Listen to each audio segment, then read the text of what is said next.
It's the start of a new year, which means that normally this is the time for me to begin thinking about the goals that I want to accomplish. But the more reading and listening and discovering I do about it, the less it seems that more goals are what's needed. A goal is important for your overall direction, the orientation of where you're going, definitely. But how you're going to do it and what you'll learn along the way seems to really be where the story is. And for that, you need a system. Not just a plan, but a sequence of steps and inputs that work in harmony, that work cohesively. It also has to keep me on track when I am not feeling motivated, or perhaps when I just get too busy. And ultimately, it needs to ensure that if I put in the time and the energy and the effort in a certain way, this system's outcome will be those ultimate goals, or at least a bit closer to them. So I want to share 3 of the most prominent foundations of this system that I've been exploring and building, but they aren't by no means the only ones. So I've also got a morning routine where I spend about the first hour or so of the day just getting my mind right, my body warm, everything clear, ready for the day, as well as something where I'm ditching the to-do list and trying to just work exclusively from my calendar to try and free up some more time. But here are the most critical ones of how this new system will work. Number 1, not planning ahead for more than 1 to 3 months. Now, I'm a person who's very excited and motivated by the future, what it holds, what it might look like, what might happen in 2, 3, or 5 years' time. But at the same time, I've also realized, grudgingly so, that you really can't know the unknowable, and trying to waste a whole lot of time to try and predict what these things look like, even 6 months in advance, is just completely fruitless. Just take a look at 2020. I mean, once that kicked off, it was impossible to even know what 1 week ahead looked like. So I've decided to just release myself from that pressure, not worry about trying to anticipate what will happen in a future when no one will know what will happen anyway, and just focus on a midterm plan, which is 30 days ahead, to a long-term plan, which is 90 days ahead. This keeps things so much more flexible. It allows for the middle term and the long term to feel familiar and also close enough to get excited, to get motivated about what I want to do in that time. It also allows some space for the unexpected. It also forces me to really make progress on the things that matter to me, the things that I really want to get done right away, not 6 months or 12 months ahead. We seem to sometimes have this tendency to put all of the important things far away in the future and all of the little itty-bitty things right now. I'm kind of trying to invert that, trying to kind of put the important things right up front, right now. They're in your immediate future, which makes them feel a lot more familiar, which makes them feel a bit more tangible, and of course gets you excited about actually getting moving, getting them done. Because once you hit that 3-month mark, the world has probably changed again. And then you've got another 3 months to think about and get excited about. The next is about saying no. No sooner do I finish my morning routine, I take my son to school on the bike, I hop back in front of my screen, and then the day is just lost in a deluge of emails and meetings and calls. And before you know it, it's 5:30, you're completely knackered from what's happened, but none of the actual real work, the exciting stuff that you really want to get done, has started. It hasn't even had a chance to start.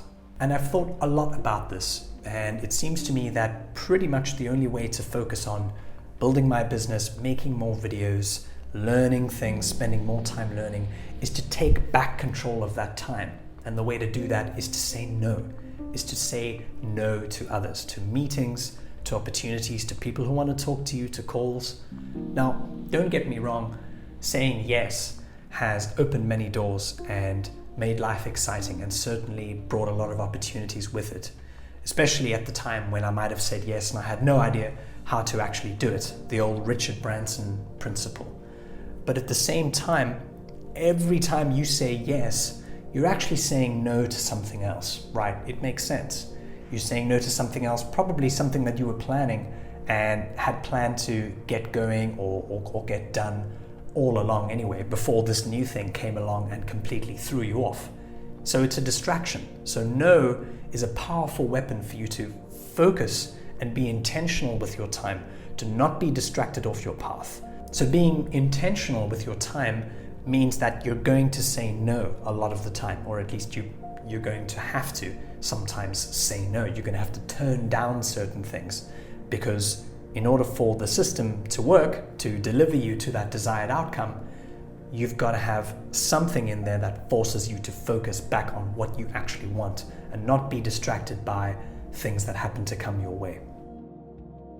Number 3, leverage. So I have 2 young kids. I run 2 businesses. I work with other clients as well. I try and have a life on top of all of that. So this system has to absolutely be able to expand and multiply beyond what is my own personal maximum capacity. And it's not just about having another pair of hands to be able to complete more tasks, but also those that require some higher level thinking as well. So this system absolutely has to have me actively looking for opportunities and little gaps where I don't have to be directly involved, where I could be plugging in somebody else or something else in order for my immediate involvement to either be limited at the beginning or perhaps only at the end of this task or activity, or not at all even. And that's a huge win for me, because it means that I can free up my time, but still through that expansion of what I can do, still get that done. It's almost like thinking of yourself as the leader of a small team or a little outfit of different talents, different abilities, all under one roof, which then rely on you to be able to delegate smartly based on whatever comes up at the time. So this is a great way to kind of extend yourself, extend what you can do beyond your own maximum capacity on what you personally can do. And it also allows the system to get you there, to get you to those outcomes, because you still have to be able to do the little tasks, all of the little things that come in their way. There's no way around them. But at least in this way, there's a way to lessen the amount of them that you have to personally be doing, and rather be focusing your time and your energy on the bigger goals. So I hope you found that useful. I'm going to be putting this system into exclusive use for the next few months and really trying hard to see what kind of results it might produce, where it's going to take me, what I'll learn along the way. I'll definitely be sharing it on this channel. And I'm excited. I'm excited about the fact that it's a new year. It's a way to not only think differently about the goals and think deeply about really where you want to go, what you want to achieve, but also how that's going to happen. The how part, the story, the journey, that part is always more interesting than the destination. And I think that this system will really sort of help to transport me in the right direction. So thanks for watching. I hope you stick around.